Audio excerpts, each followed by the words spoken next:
I'm Howard Phillips Lovecraft, and today's question comes from a viewer who wants to know if I've ever considered all the many infinite parallel universes that may or may not exist, and just what the versions of H.P. Lovecraft in those universes might look like. Now, being an amateur student of history, I, of course, have thought about all sorts of hypothetical situations, but usually on a large scale. What if the Roman Empire never fully collapsed? What if Columbus never made it to the Americas? What if Belgium simply wasn't?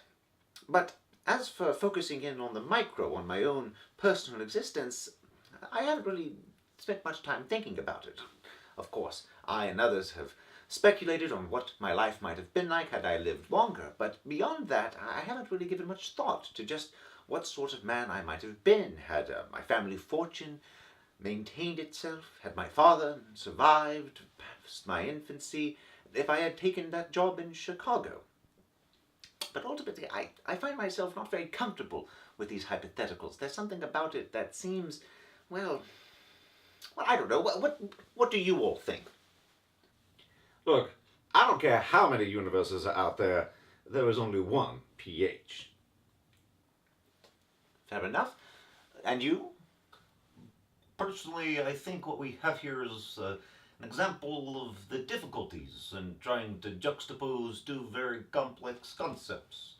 On one hand, you have the idea of the self and what goes into making the self. On the other, you have the entirety of causality, which is no easy thing to comprehend. You see, first you have to imagine a light cone, which... Thank you, Carl. Mr. Kessler, your thoughts? Look, I find just being myself is exhausting enough.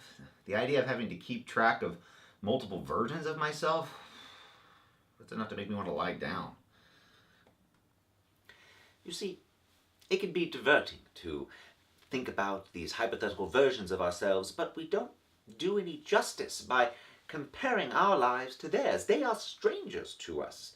They have experienced things in a completely different way than we have. I mean, these other versions of H.P. Lovecraft, perhaps their lives were more joyful, perhaps they were able to travel more or do more, but perhaps they also lacked the delight and strangeness and wonder that my own life provided me.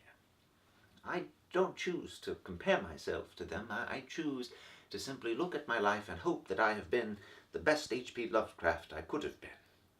For you see, while there's a great deal of our lives that are out of our control, for the most part, we craft ourselves based on our choices, our decisions. And so, if I leave you with any final bit of advice, it's to be the parallel universe doppelganger of yourself you want to see in the world.